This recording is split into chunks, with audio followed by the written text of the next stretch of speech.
Olá, investidores!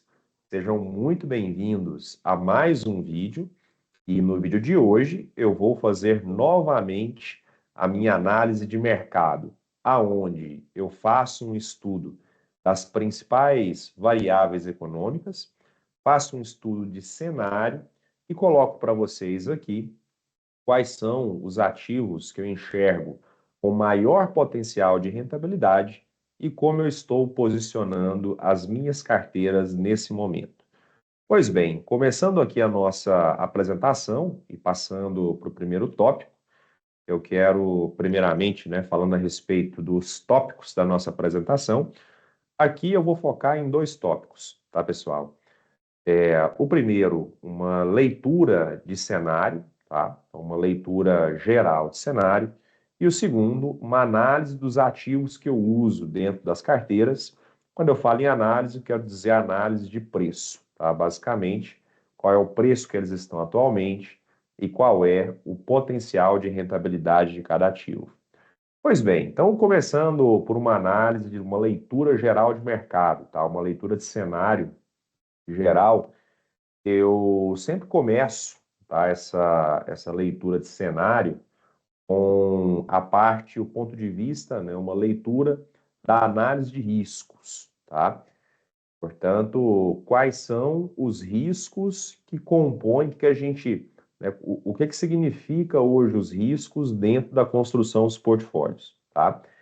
E eu enxergo que existem, principalmente, tá, quando a gente fala de risco, dessa propriedade de risco, no que tange investimentos, tá? No que impacta os investimentos, nós temos aqui principalmente quatro riscos, tá? Quatro riscos que eles são importantes na tomada de decisão para os investimentos. Nós temos o risco fiscal, que é o risco de gastos do governo, tá?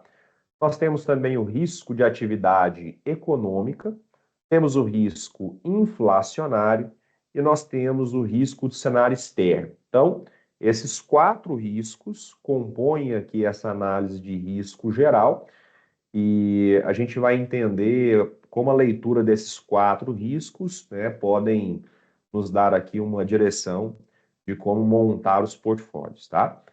Começando pelo risco fiscal. Nesse momento, eu acho que o risco fiscal, assim, como na última leitura que eu fiz nas outras análises, penso eu que ainda continua um risco moderado, tá? Então, nós ainda vemos uma disposição do governo para gastos, né?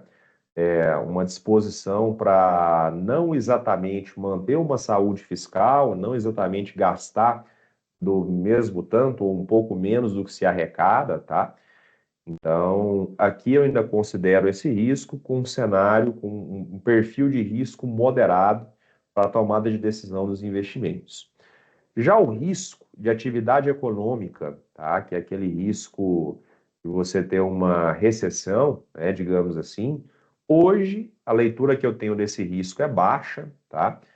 Visto que nós estamos com uma atividade econômica boa, uma atividade econômica pulsante, uma taxa de juros em um ritmo de queda, que também ajuda a atividade econômica como um todo. Então, nesse momento, é um risco que eu enxergo como muito baixo nas decisões de alocação de investimentos, tá? O risco de inflação vejo como um pouco mais moderado. Existe sim um risco inflacionário, principalmente advindo da pressão de gastos do governo, tá?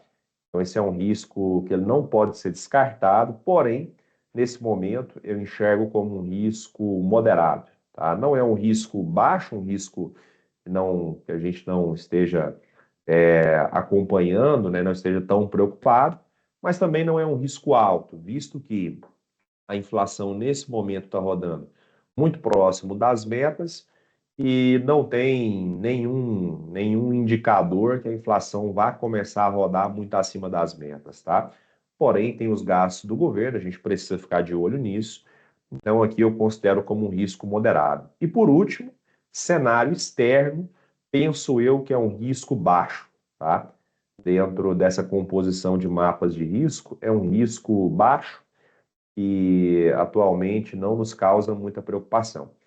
Então, pessoal, numa leitura geral, tá, do cenário de risco, a pergunta que fica em se tratando de investimentos, né? Então, olhando pelo lado do risco, né? No que o risco impacta na tomada de decisão para os investimentos. Hoje, esse mapa de risco, o que que ele nos aconselha, tá? O que que ele nos sugere? Bom, na minha opinião, a minha sugestão é que o balanço de risco ele é favorável para a tomada de risco, tá? Então, você tem, obviamente, alguns riscos presentes, porém, são, no geral, quando nós fazemos uma leitura do contexto como um todo, para mim, na minha opinião, nesse momento, é favorável para tomar mais risco. E quando eu digo tomar mais risco, eu quero dizer principalmente investimento em ações e investimento em renda fixa com prazos maiores, tá? A renda fixas com vencimentos acima de 5 anos, né? Então, é principalmente essas duas classes de investimentos que se caracterizam como com um pouco mais de risco, tá, pessoal? Passando aqui um pouco para frente, então, vamos fazer aqui uma leitura agora, tá? Falar dos riscos. Agora vamos fazer aqui uma análise dos componentes, né, das principais variáveis econômicas, tá? E como que isso impacta as nossas decisões de investimentos. Bom, então, fazendo primeiro uma análise da curva de juros, tá? A curva de juros, lembrando, é o principal, digamos assim, indicador para as taxas de renda fixa, tá, pessoal? Principalmente, e também para a precificação dos ativos como um todo. Então, talvez aqui é a principal variável, tá? Talvez não, tenho certeza. A curva de juros é a principal variável a ser analisada para a gente poder tomar uma decisão de investimentos, tá? E olhando aqui nesse momento a curva de juros, tá, pessoal? Nós temos aqui, primeiro, a curva de curto prazo, tá? E esses vencimentos aqui mais curtos, né? Então, é o juros projetado para o curto prazo, é um ano para frente. Nós temos aqui a curva de juros de curto prazo pagando 10,5% nos títulos públicos federais, tá? Então, esse patamar atual para esses vencimentos mais curtos, né, esse rendimento de curto prazo, ele está hoje na média, tá? Então, está ali muito próximo da média histórica de 10%. Nós temos o rendimento da renda fixa de longo prazo, tá, pessoal? Que é essa curva de juros aqui em cima, que é o que nós chamamos de curva longa de juros, né? O juros projetado para 10 anos para frente, tá?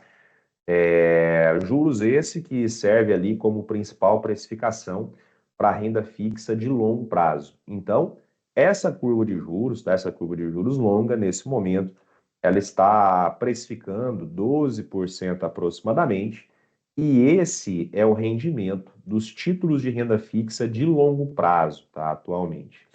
Então, aqui nós temos uma diferença entre o rendimento de curto prazo e o rendimento de longo prazo de quase 2%, tá?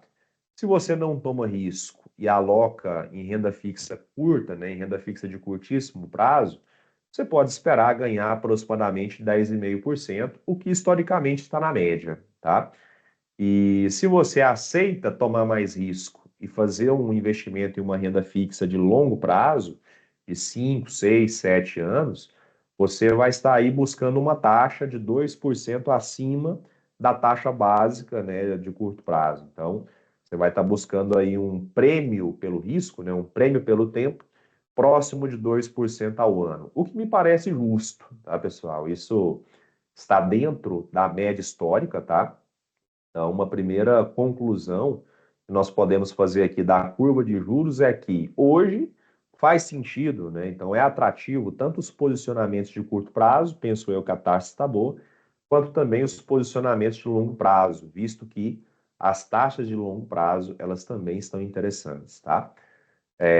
Passando aqui um pouquinho para frente e falando do mercado de ações, tá? Pegando aqui o índice Ibovespa, tá?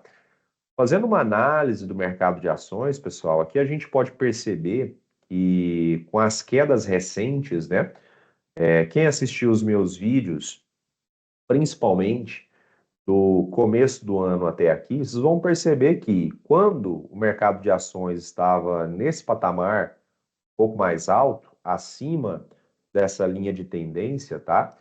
Eu estava falando que não tinha prêmio suficiente, né? Que o mercado de ações ele se encontrava em um ponto que eu, particularmente, não julgava atrativo, tá? Pois bem, do começo do ano para cá, nós vimos uma correção forte, tá? E dessa correção forte, nós tivemos aqui como consequência que o mercado de ações, nesse momento, ele está aqui quase um desvio padrão acima da linha de tendência, tá? Acima daquilo que nós projetamos como a tendência natural para o mercado de ações. O que isso significa, tá, pessoal? Muito simples, tá? Isso significa que, nesse momento, o mercado de ações está em um patamar atrativo. Então, nesse momento, você tem prêmio de risco adequado para você abrir mão de uma renda fixa de curto prazo e alocar no mercado de ações, tá? Um ponto importante, o mercado pode cair um pouco mais, tá? Então, o mercado ele pode vir a cair aqui, né, e ficar talvez 2 desvios padrões acima da linha de tendência, pode, tá? Isso é possível de acontecer, porém é menos provável, tá? O que é mais provável aqui é que a gente tenha um ajuste à linha de tendência e ocorrendo um ajuste à linha de tendência em um horizonte dos próximos 12 meses, creio eu, tá? Considerando isso, hoje o mercado de ações tem prêmio de risco, então faz sim sentido a gente pensar em alocações nesse momento no mercado de ações Brasil, tá? E por último, pessoal, o dólar é uma variável também muito importante, né? Então, fazendo aqui uma análise de dólar, quem acompanhou também os meus vídeos, os últimos vídeos, vai perceber que eu havia falando também que o dólar ele estava em um patamar bem atrativo para compra, tá? E ele ficou em um patamar bem atrativo para compra, próximo dos R$ 5, por um bom tempo. Porém, agora nós vimos uma subida de dólar, tá? Um movimento super normal, como vocês veem aqui, né? Se você tem um dólar bem abaixo da sua linha de tendência e, obviamente, o lógico é que ele faça uma regressão para alguma coisa mais próximo da sua linha de tendência. E foi o que fez, saiu aí de R$ 5 para aproximadamente R$ 5,40, tá, atualmente. E, obviamente, reduziu um pouco desse prêmio de risco que se tinha em dólar, mas ainda tem, tá? Ainda, mesmo com a alto dólar, é uma variável que ele está sendo negociada abaixo da linha de tendência. Então, estando sendo negociado abaixo da linha de tendência, você ainda tem prêmio de risco e penso eu que ainda faz sim sentido as alocações em dólar, tá, pessoal? Bom, feita a análise, tá, dessas principais variáveis, agora as conclusões, tá, dessa análise. Então, em primeiro lugar, em Brasil, em se tratando de renda fixa, tá? Na minha opinião, tanto a renda fixa de curto prazo quanto a renda fixa de longo prazo estão em patamares atrativos, tá? Portanto, para aquele perfil mais conservador, a renda fixa de curto prazo está atrativa. Para aquele perfil mais agressivo, a renda fixa de longo prazo também está bem atrativa, tá? A primeira conclusão é essa. Uma segunda conclusão aqui dessa análise, tá? Em Brasil, o mercado de ações também está atrativo, tá? Vejo eu que existe prêmio de risco, então, em uma carteira moderada, vai ter ali um balanço um pouco mais próximo entre renda fixa e ações, e uma mais agressiva, né? Vai ter ali, obviamente, um pouco mais de ações, tá? E no mercado global, o dólar também ainda continua bem atrativo, tá? Então, enxergo o dólar em um patamar ainda muito atrativo, com um prêmio de risco, de forma que, quando a gente olha esse contexto geral, né, você olha o balanço de risco, que é favorável à tomada de risco, e você vê prêmio tanto no mercado de ações, quanto na renda fixa longa, quanto também no dólar. Então, pessoal, aqui em resumo, tá, na minha opinião, aqui nós temos um cenário muito favorável para fazer alocações em investimentos com maior grau de risco e, obviamente, com maior potencial de retorno. Ou seja, priorizar o ganho de capital, tá? Ao invés de priorizar o carrego, né? Que é o vencimento, o carrego do título até o vencimento, que normalmente acontece com investimentos de curto prazo, tá? Primeira conclusão, as primeiras conclusões dessa primeira parte são essas. Perfeito, pessoal? Bom, agora feito essa análise e feito as conclusões, nós vamos passar aqui para o próximo passo, que é uma análise do potencial de retorno de cada uma das classes de investimentos, tá? Então, olhando aqui cada classe de investimentos em termos, né, do ponto de vista do potencial de retorno, nós vamos fazer aqui uma análise de cada uma delas, tá? Começando pela classe de renda fixa, nós temos aqui, tá, pessoal, na classe de renda fixa Estados Unidos, um potencial de retorno para os próximos 12 meses de 14%, tá? Para a renda fixa de longo prazo no Brasil, portanto, todos os vencimentos acima de 5 anos, tá? Nós temos aqui um potencial de retorno de 12,5% ao ano para os próximos 12 meses. E para a renda fixa de curto prazo, pessoal, aquela renda fixa com vencimento aí entre 1 e 2 anos, tá? A renda fixa que normalmente você carrega até o vencimento, nós temos aqui uma taxa de retorno próxima de 10,5%. Para o caixa, que é a liquidez diária, nós temos um retorno previsto de 10% para os próximos 12 meses. Portanto, aqui, né, feita essa análise das propriedades aqui do mercado de renda fixa, a primeira conclusão da minha parte aqui, então uma conclusão que eu tenho, é que tanto a renda fixa americana quanto a renda fixa Brasil também, longo prazo, e a renda fixa de curto prazo, todas em patamar bem atrativo, tá, pessoal? Todas com taxa de retorno nos próximos 12 meses muito atrativo, tá? Taxas de retorno atrativas, né? De forma que é uma classe de investimentos bem interessante. Aqui, pessoal, na parte do mercado de ações, tá? Mercado de ações Brasil. Na nossa última análise, analisando o mercado de ações Brasil do ponto de vista do retorno, tá? Na nossa última análise, eu havia falado que não tinha grandes potenciais de retorno dentro das classes de ações. Para essa, já muda um pouquinho, tá? Para essa, nós podemos ver que nós temos aqui potencial de retorno para small caps, bem avantajado, tá? Aqui é a classe de ações dentro da análise que eu faço, que é sempre uma análise matemática, tá, pessoal? Dentro da análise que eu faço, é uma classe de ações que eu vejo com potencial de retorno bem interessante, tá? Bem descontada. Nós temos também aqui as empresas de materiais básicos, tá? A gente está falando de commodities, né? Klabin, Petrobras, então, né, materiais, as empresas de materiais mais rudimentares, digamos assim, mais comoditizadas, nós também, enxergo eu também um potencial de retorno bem interessante quando comparado com a taxa livre de risco, tá? Com aquilo que você ganha sem risco. O IBOV também vejo eu com um potencial de retorno bem interessante frente ao ganho sem risco, tá? E por último aqui o PIB11 também, e só, né, colocando para vocês aqui, dando um passo para trás, explicando o que é o PIB11.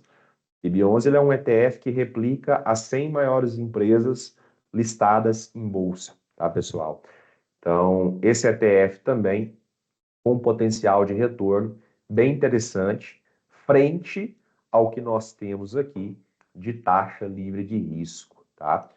A única classificação aqui do mercado de ações que hoje eu enxergo com menos potencial de retorno seria as ações, as pagadoras de dividendos, né, digamos assim, que nesse momento não tem, tá? Não tem um potencial de retorno bem interessante quando você compara com a taxa livre de risco, com o caixa, tá?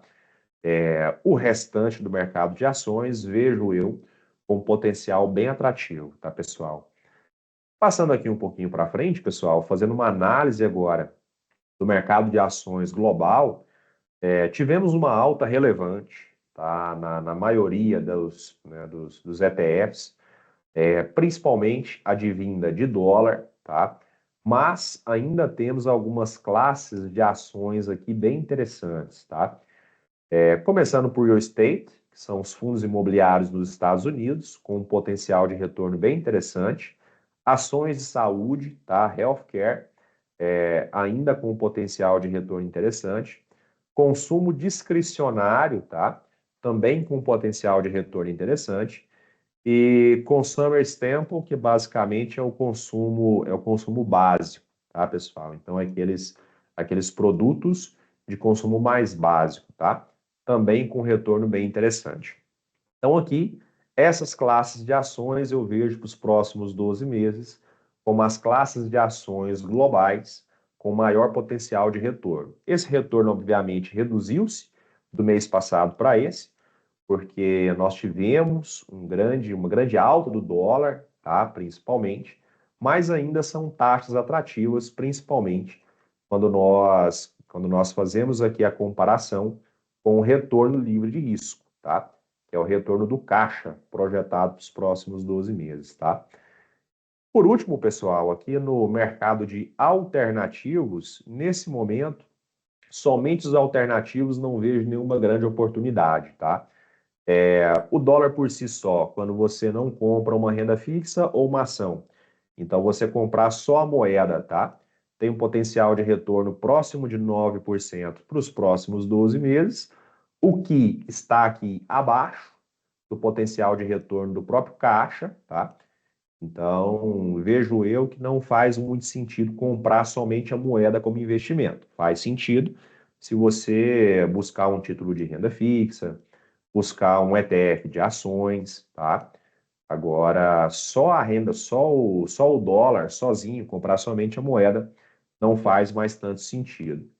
Fundos imobiliários também, pessoal, também está aqui em um patamar de mercado, em um ponto de mercado que oferece pouco potencial de retorno, tá? Então, comparando aqui principalmente com ativo livre de risco, eu não acho que faz sentido. E por fim, o ouro também está em um patamar de mercado onde a projeção para os próximos 12 meses é de um retorno negativo. Então, também não vejo como muito sentido fazer alocação aqui em ouro. Por fim, pessoal, feita aqui as análises por classe de ativos, tá? Agora eu vou tratar aqui com vocês como estão as propriedades de cada carteira que eu faço gestão, tá? Dentro de cada um dos perfis. Então, como está composta cada carteira dentro de cada perfil, quando nós olhamos pelo ponto de vista das classes de ativos, tá, pessoal? Começando aqui pela carteira conservadora, nós temos aqui uma grande alocação em renda fixa Brasil, tá? Aonde nesse momento a minha alocação recomendada, que é digamos assim, a minha posição tática, tá? Ela está exatamente igual à minha posição de longo prazo, 80% no mercado de renda fixa Brasil, 10% no mercado de ações no Brasil e 10% no mercado de ações fora do Brasil, tá? Então, esse é meu posicionamento para os perfis conservadores, né? 80% renda fixa e 20% mercado de ações. Nesse momento, não estou posicionado em nenhuma das classes de ativos alternativas, tá? Nem multimercados, nem fundos imobiliários e nem outros alternativos, como COIs e demais investimentos alternativos. Para carteira moderada, tá, pessoal? Aqui, nesse momento, eu estou com uma alocação de 60% no mercado de renda fixa, a renda fixa Brasil, 20% no mercado de ações Brasil e 20% no mercado de ações internacional, tá? Dentro aqui da carteira moderada, feito esse primeiro análise, né, feita essa primeira análise das propriedades da carteira, eu quero também comentar um pouco a respeito das alterações que nós tivemos da última análise para essa, aonde eu aumentei, tá? Aumentei principalmente o percentual aqui, o orçamento de ações para Brasil, aonde, na minha opinião, nós temos aqui boas oportunidades de mercado, tá, pessoal? E passando aqui para o último, a carteira agressiva, tá? carteira agressiva 50% no mercado de renda fixa e os outros 50% no mercado de ações, sendo 25% ações no Brasil e mais 25% ações fora do Brasil, tá? Essa é a minha composição nesse momento para as carteiras agressivas, dentro de cada componente que nós temos aqui das classes de ativos. Percebam que também, nesse momento, eu não estou posicionado em nenhum dos alternativos também para carteira agressiva, tá? Portanto, não estou posicionado em alternativos nem para as carteiras conservadoras, nem para as carteiras moderadas e também não para as carteiras agressivas, tá? Nenhuma das três. E aqui, por último, pessoal, é o fechamento dessa nossa análise. Espero que vocês tenham gostado, tá, da análise de hoje. Espero que eu tenha ajudado e espero, né, que vocês possam estar acompanhando aqui os vídeos que eu vou enviando para vocês. Meu intuito é sempre contribuir para que nós possamos tomar as melhores decisões de investimentos, tá bom? Um abraço para todos, até a próxima. Tchau, tchau.